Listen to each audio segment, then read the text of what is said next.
Nous sommes ici au bon fin dans cette salle, entre ces quatre murs. Mais nous sommes aussi dans la commune de Fréjus. Fréjus est dans le Var. Le Var est en France. La France est en Europe. L'Europe est un continent qui fait partie de la Terre. Et la Terre, elle fait partie de la famille des planètes du système solaire. Nous sommes donc dans le système solaire. Le système solaire, à son tour, fait partie d'une galaxie. Et cette galaxie est une petite partie du cosmos. Alors c'est prodigieux. Nous qui sommes dans cette salle, nous sommes en même temps dans le cosmos. C'est pourquoi, quand je vous dis que nous sommes des citoyens cosmiques, vous ne pouvez pas le nier. Et puisque nous sommes des êtres cosmiques, pourquoi nous limiter éternellement? Pourquoi ne pas ouvrir les yeux et se dire que nous devons faire des travaux cosmiques? Voilà pourquoi vous, les frères et les sœurs de la grande fraternité blanche universelle, vous devez vous mettre à travailler dans un sens beaucoup plus large et vaste pour le monde entier. Il suffit d'élargir votre conscience, de changer un peu votre façon de penser, d'être moins limité, moins étriqué, d'avoir conscience que vous vivez dans le cosmos, que vous êtes lié à tout l'univers.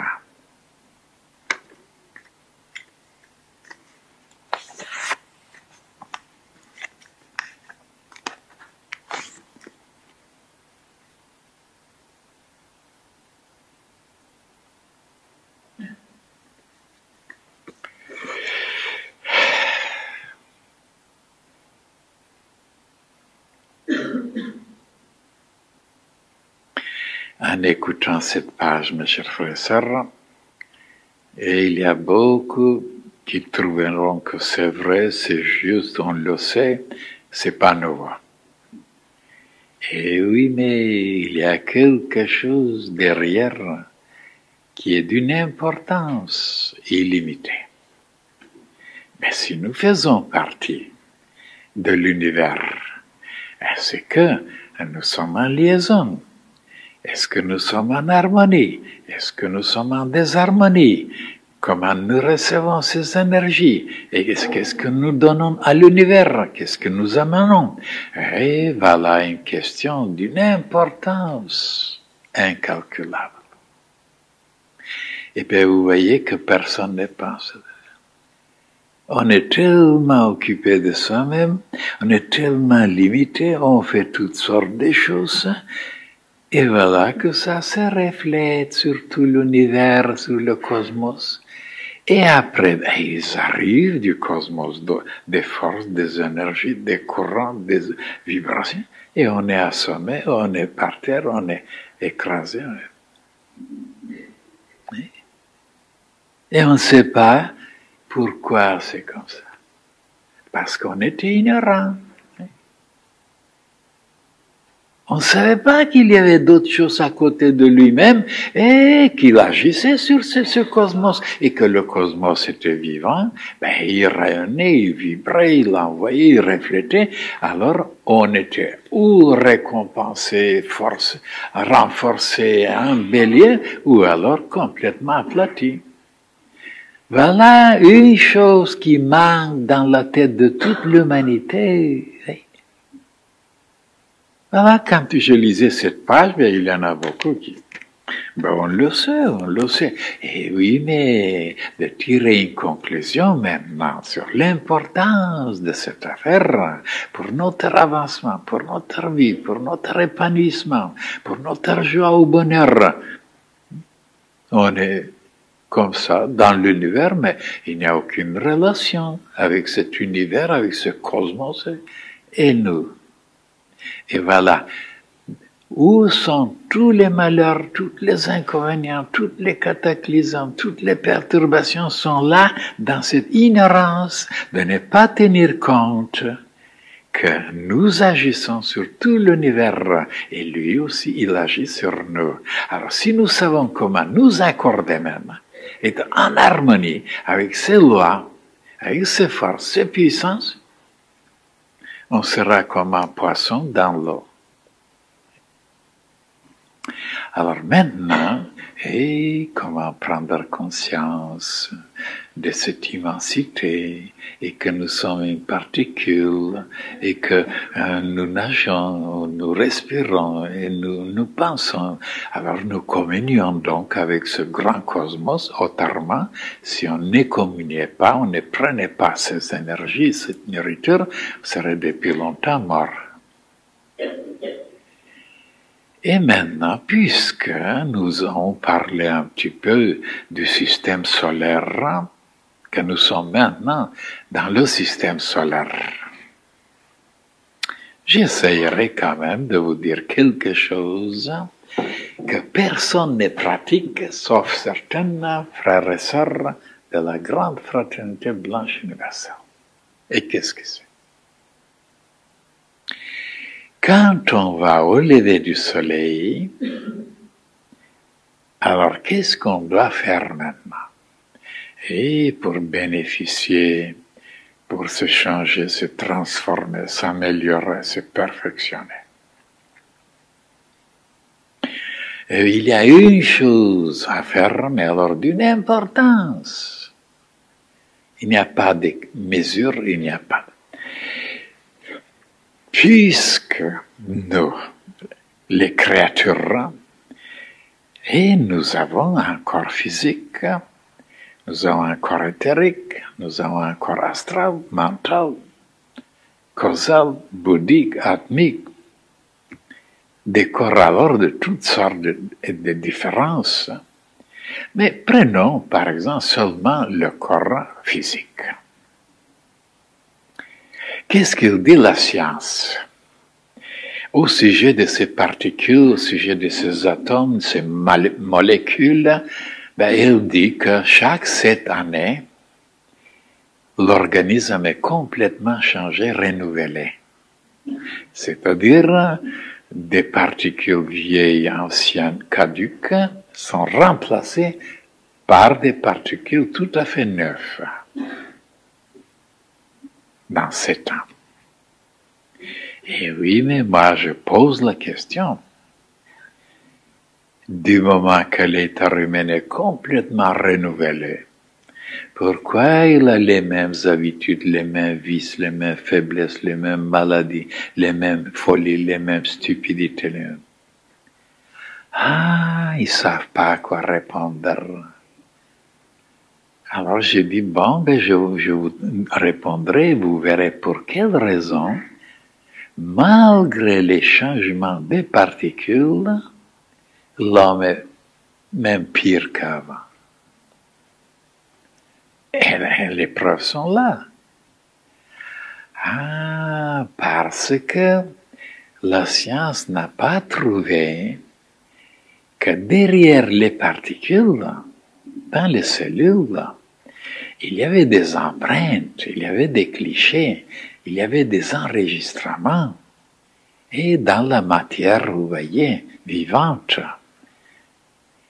Et que les particules, les nouvelles particules qui arrivaient, c'était bien. Seulement, ils ne pouvaient pas changer l'empreinte. Ça veut dire quelque chose de psychique, une mémoire, un souvenir, dont les cellules sont obligées de répéter autant que c'est possible, autant qu'on est vivant. Et alors, c'est pourquoi même les nouvelles particules n'arrivent pas à changer la nature, le caractère, les faiblesses ou les qualités de l'être humain. Maintenant, je peux vous donner toujours une image, je le fais toujours, et trouver une image, un exemple dans la vie quotidienne pour montrer combien c'est vrai. Parce que Le monde entier vous dit certaines choses. Mais il ne pense pas vous donner une preuve quelque part dans la vie quotidienne combien c'est juste. Et moi, j'ai cette habitude toujours de trouver une image. Et où je trouve cette image? Prenez les usines, prenez les administrations, prenez les bureaux, prenez... Alors, qu'est-ce qui se passe là-bas? Et de temps en temps, on est obligé de changer le personnel, les ouvriers, parce que pour beaucoup de raisons, où ils sont vieux, âgés ou maladifs, il faut les remplacer par des personnes plus jeunes, plus neuves. Et oui, mais les personnes sont nouvelles, mais le travail est le même. On les apprend à travailler les mêmes choses. Et les personnes sont nouvelles. L'activité, n'est-ce pas, les moyens, les méthodes, tous, ils sont les mêmes. Parce qu'on ne peut pas changer d'un seul coup parce que les personnes sont nouvelles, de tout changer. Ah, alors vous voyez, la même chose se répète là. Alors les nouvelles personnes sont obligées de s'accommoder, de s'acclimater et d'entrer en unisson avec le travail, avec le but de toutes ces choses-là. Donc ils sont obligés donc de tourner, de s'accommoder. La même chose se passe dans l'organisme. Alors là, quelle conclusion nous devons tirer maintenant? Les nouvelles particules que nous recevons par la nutrition, par les boissons, par la respiration, et par la réflexion, par tout ce qu'on fait, les nouvelles particules qu'on reçoit, pour qu'ils soient vraiment nouvelles et qui produisent des effets nouveaux, il faut changer aussi les empreintes, les clichés, les attitudes, les habitudes. Voilà. Et voilà une question sur laquelle personne ne pense. On mange, on boit, on grandit, on croise, on se développe. Et oui, mais personne ne pense à changer les empreintes. Alors maintenant, allons-y plus loin. Nous sommes devant le soleil. Et le soleil propage, envoie partout dans toutes les directions, dans l'espace, des particules, mais alors d'une qualité, d'une nature tellement supérieure, tellement légère, tellement lumineuse, tellement chaleureuse, c'est extraordinaire, divin.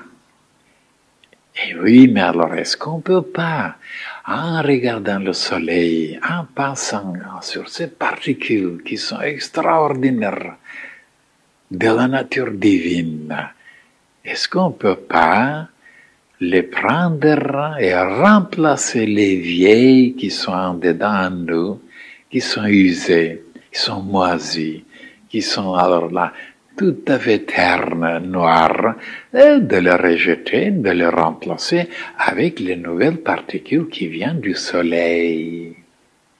Et voilà une chose que personne ne le fait. Et voilà pourquoi les humains restent les mêmes, abrutis, avachis, ternes, malheureux, faibles, maladifs, parce qu'ils ne savent pas utiliser cette source inépuisable qui est le soleil, qui envoie alors des particules partout, formidables, d'une vitalité, d'une puissance. Les gens sont tellement loin, tellement avachis, tellement, je vous assure, somnolents, endormis, ignorants, mais ils n'utilisent pas ça, ils n'en profitent pas. Et voilà les frères et les sœurs qui sont conscients de ça, et que quelle communauté essaye de prendre ces particules avec tout leur amour, tout leur cœur, toute leur âme, et les placer dans son organisme, et rejeter certains qui sont déjà ternes. Eh bien, si on fait ça chaque jour, des mois et des années, ne sera plus le même. Voilà une chose qu'on doit pratiquer, mes chers frères et sœurs. Et voilà les plus grands savants, les plus grands philosophes, ceux qui dirigent l'humanité, ils sont loin de connaître ça. Et même si on leur dit, ils vont se moquer, ils vont pousser plaisanter, que nous sommes tombés, on ne sait pas de quelle planète. Alors là, si vous savez seulement l'utilité de cette pratique, serait plus le même, n'aurait plus les mêmes tourments, les mêmes angoisses, les mêmes désirs cupides, les mêmes souffrances, les mêmes choses, les mêmes folies, les mêmes vices. Vous serez transformés, vous penserez, vous sentirez, vous agirez comme un fils de Dieu, grâce au soleil.